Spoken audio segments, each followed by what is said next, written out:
Molor goblok sia teh nyaho HP, hayo we nyaho HP sia mah ningali HP na teh naon, ningali bool gararade na emang kurang kumaha bool aing. Sakitu bool aing gede sia teh anger we neuleuh bool batur koplok sia.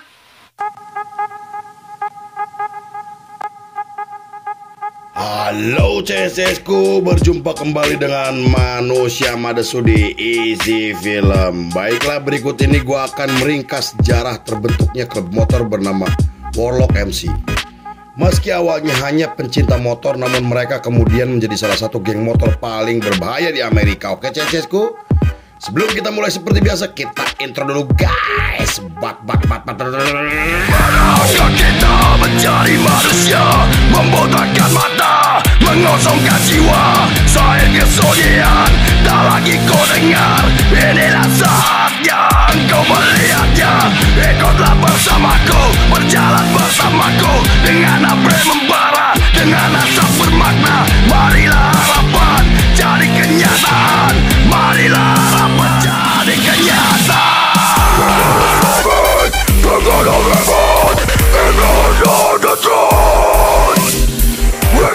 1990s. The Warlocks war to the enemy as the vets prepare for one of the biggest 1987. Scene dibuka oleh seorang pria bernama Tom Freeland atau yang lebih dikenal sebagai Grob. Ia adalah seorang tentara sekaligus kapten di Angkatan Laut Amerika yang bertugas di kapal induk Amerika. Ia dikenal sangat tegas, disiplin, dan tidak pandang bulu untuk menegur atau memukul bawahannya jika melakukan kesalahan, dan pernah mendapatkan medali penghargaan setelah bertugas di perbatasan Argentina juga Meksiko. Karena hal itu, Grob sangat disegani oleh rekan-rekannya karena ia bisa berteman langsung dengan para petinggi militer Amerika. Konon ia juga sempat berteman dengan seorang pilot pesawat tempur sekaligus pendiri geng motor Hell Angel bernama Sonny Barger. Hal itu karena mereka berdua sama-sama menyukai sepeda motor Harley Davidson. Bahkan, Grob sampai mengkoleksi beberapa sepeda motor hingga mempunyai motor langka yang diproduksi pada tahun 1917. Motor tersebut ia dapatkan dari kakeknya, mantan tentara divisi Angkatan Darat Amerika. Terlepas benar atau tidaknya rumor tersebut, namun Grob mengaku jika dirinya sempat berteman dengan Sonny karena memiliki hobi yang sama. Pay the ultimate price. The Warlocks have created that there are as many national president. Is Victor invited him to a meeting. Di periode tersebut, tepatnya di tahun 1967, Grob ditugaskan untuk menjadi kapten di kapal induk armada ke-6 Amerika. Ia dan pasukannya diminta untuk berjaga di perbatasan Laut Mediterania selama 8 bulan. Selama bertugas, ia bertemu dengan 13 anak buahnya yang sama-sama menyukai sepeda motor, dan sejak saat itu mereka mulai menjalin pertemanan hingga sering membicarakan terkait modifikasi sepeda motor. Bahkan mereka sampai mendiskusikan rencana setelah bertugas dan kembali ke rumah. Lalu pada bulan September masih di tahun yang sama, Grob mengajak bawahannya untuk mendirikan klub atau komunitas motor sendiri. Ia juga meminta anggotanya yang tinggal di luar Florida untuk mendirikan cabang klub setelah pulang bertugas. Meski ragu, namun mereka akhirnya setuju dengan usulan tersebut yang kemudian Grob memberi nama Warlocks Motorcycle Club atau Warlocks MC untuk klub motornya. Setelah resmi terbentuk, Grob membuat logo dengan menampilkan burung fonik untuk melambangkan berbagai hal seperti keabadian, kebangkitan, kehidupan setelah kematian, pembaruan, keberuntungan, harapan, dan ketahanan. Dalam mitologi, burung ponik digambarkan sebagai burung api legendaris yang keramat dengan bulu berwarna merah dan keemasan.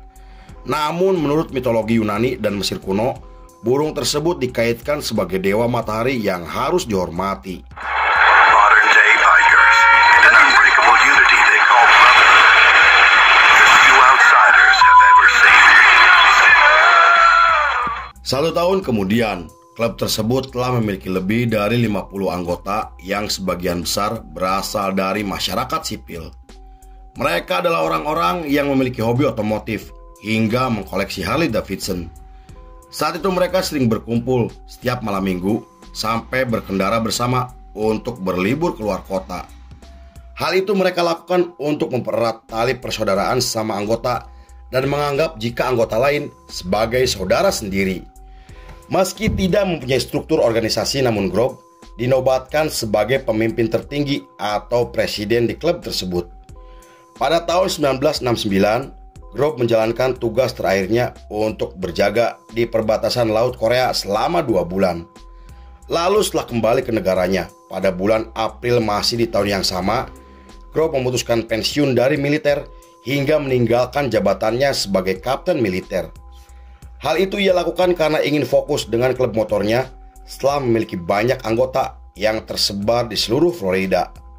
Awalnya klub tersebut hanya kelompok biasa yang berisi orang-orang pencinta modifikasi dan pemilik Harley Davidson.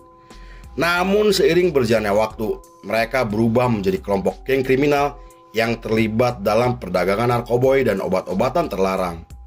Menurut Grob, bisnis narkoboy yang ia jalankan lebih menguntungkan dibandingkan gaji yang ia dapat dari pekerjaannya dan menggunakan uang dari bisnis kriminalnya untuk membiayai para anggotanya yang telah berkeluarga.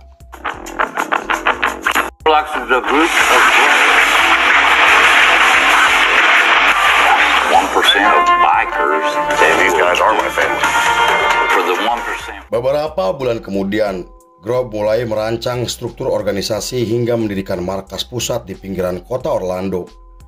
Selain itu, ia mewajibkan seluruh anggotanya memiliki tato moto mereka sampai menggunakan patch bertuliskan 1% sama seperti geng motor lainnya. 1% sendiri merupakan istilah untuk membalas statement yang pernah diucapkan oleh Asosiasi Motor Amerika yang mengatakan bahwa 99% adalah pengendara yang taat terhadap hukum dan 1% adalah kumpulan para kriminal. Kemudian untuk bergabung menjadi anggota resmi, anggota wajib mengikuti aturan yang telah ditetapkan oleh petinggi klub seperti menjalani prospek selama 2 tahun, menempuh perjalanan sejauh 5.000 km, dan harus loyal terhadap klub sendiri. Selain berkelahi dengan sama anggota, mereka juga wajib menganggap anggota lain seperti saudaranya sendiri dan harus memiliki nyali besar hingga tidak takut mati demi melindungi para petingginya. Namun jika ada yang melanggar atau berkhianat, mereka akan mendapatkan sanksi seperti dipukuli, dikeluarkan dari klub, hingga dibunuh oleh para algojo. Peraturan tersebut dibuat untuk mencegah adanya aksi kudeta dari para pengkhianat dan para pemberontak. The Warlocks deny they go to the course of several months. A probate is patched in.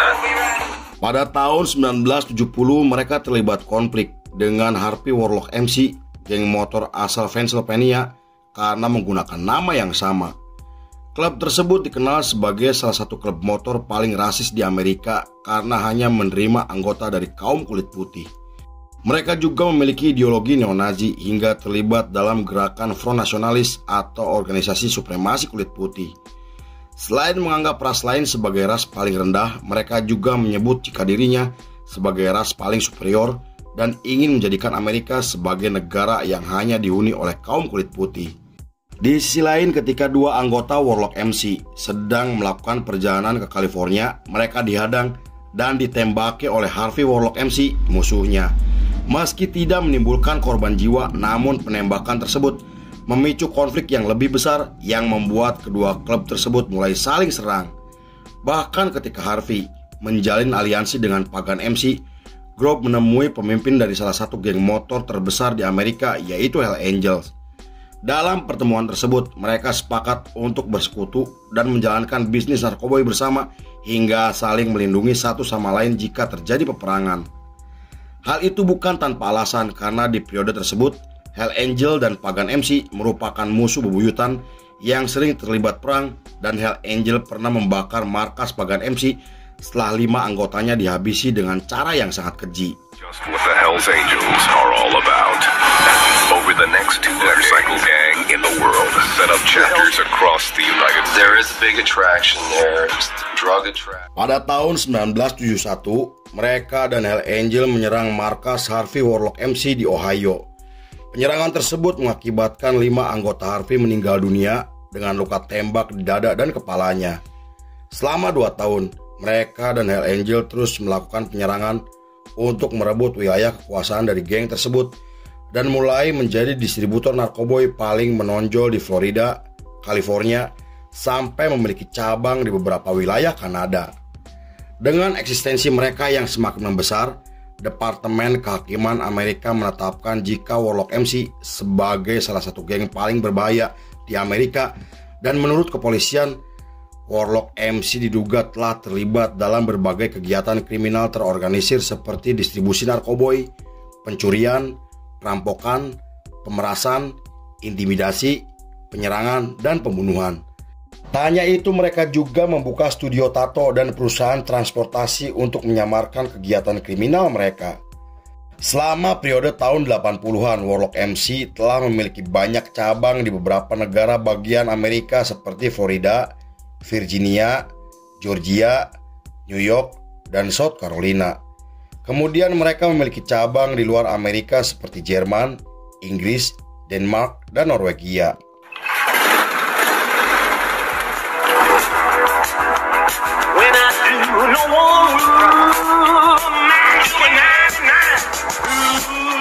Pada tahun 1990, seorang agen rahasia bernama Stephen Martin berhasil menyusup dengan menyamar menjadi anggota geng tersebut. Bahkan Stephen sampai rela mentato tubuhnya dengan gambar Warlock MC agar dirinya tidak dicurigai oleh anggota lainnya. Lalu setelah mengumpulkan banyak bukti selama 1 tahun, polisi mulai melakukan operasi pembersihan dengan menggerebek markas mereka pada tahun 1991. Meski saat itu grup berhasil kabur dan melarikan diri ke Kanada, tetapi polisi berhasil mengamankan 50 anggota geng dengan berbagai barang bukti seperti narkoboy, uang tunai, dan senjata api ilegal. Hal itu membuat para jurnalis menggambarkan jika operasi tersebut sebagai salah satu operasi terbesar yang pernah dilakukan oleh kepolisian Amerika. Pada tahun 1995, petugas gabungan berhasil meringkus 2 anggota Warlock MC bernama Charles dan Robert Simon atas tuduhan perampokan bersenjata. Robert juga diduga telah membunuh seorang polisi bernama Gonzales dengan menembak leher dan kepalanya. Selama persidangan, Robert mengatakan alasannya menembak sersan Gonzales karena ia tidak ingin kembali masuk penjara karena Robert sendiri adalah seorang residivis yang baru keluar dari penjara atas kasus yang sama. Kemudian setelah hakim mendatangkan tim ahli dan para saksi, Robert Simon akhirnya dinyatakan bersalah dan jatuh hukuman penjara seumur hidup tanpa bisa mengajukan banding. Namun pada tahun 1999, Robert Simon ditemukan tewas dengan kondisi yang sangat mengenaskan karena diduga telah diserang dan diinjak-injak oleh narapidana lainnya bernama Ambrose Harris. Charged with gunning down a Franklin Township police officer. Budman Simon was wheeled into court. Staples. They're both reportedly a longtime member. Jail terms 4. Simon had spent 20. Pada tahun 2000-an, polisi semakin gencar memberantas kelompok geng motor yang telah meresahkan masyarakat. Saat itu mereka berhasil mengungkap bisnis kriminal yang dijalankan oleh Hell Angel hingga menangkap beberapa anggota geng yang diduga terlibat dalam bisnis tersebut. Bahkan salah satu petinggi Warlock MC bernama Thomas ditangkap dalam penggerebekan pada tahun 2006 dan dijatuhi hukuman 5 tahun penjara atas berbagai tuduhan seperti penyerangan, perdagangan narkoboy, dan kepemilikan senjata api ilegal. Pada tahun 2008, Jaksa Agung Negara Bagian mengatakan jika Warlock MC menjadi dalang atas meningkatnya penjualan metafetamin di Amerika. Mereka diperkirakan meraup keuntungan per bulannya sebesar $9 juta untuk menjadi distributor barang haram, dan sejak Jaksa Agung memasukkan Warlock MC ke dalam daftar geng paling berbahaya di Amerika, mereka tidak pernah lagi menggunakan atribut atau rompi kebanggaannya ketika berkendara. Namun FBI terus memantau gerak-gerik mereka hingga menangkap beberapa orang yang dicurigai sebagai pemimpin geng tersebut. Is too large. I'd give my life after 2 shakedowns from the ATF. Check on to find out if they are who they Members say are they are. required to get a large warlock. Warlocks now claim to operate within the law. Beberapa tahun kemudian, tepatnya di tahun 2017, anggota klub bernama Michael terlibat perselisihan dengan sesama anggota bernama David yang dipicu karena masalah pribadi. Kemudian ketika mereka sedang beradu argumen, Michael menembak dan mengikat leher David yang membuatnya tewas seketika. Lalu pada tahun 2020, Michael kembali membuat masalah dengan menyiksa dan menembak mati calon anggotanya karena masalah sepele dan 2 bulan setelah kejadian tersebut, Michael akhirnya ditangkap atas tuduhan pembunuhan tingkat 1. Karena itu Michael dijatuhi hukuman penjara seumur hidup hingga ditempatkan di salah satu penjara terketat di dunia.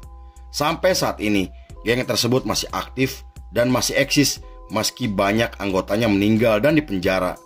Karena itu mereka dianggap sebagai salah satu geng paling brutal dan paling terorganisir di Amerika. Lalu film pun selesai.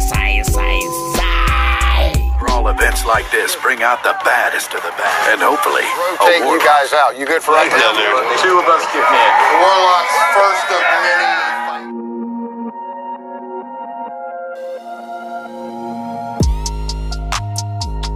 Saat terowongan mesin berbunyi, itulah tanda kehidupanmu dimulai. Baik, tukang cuangki. Oke CSku, terima kasih sudah menyaksikan ringkasan ini gak selesai. Saya beserta jajaran Beranda Malam kembali pamit undur diri. Sampai jumpa di episode berikutnya. Bye bye. Hampura bye lol CSku.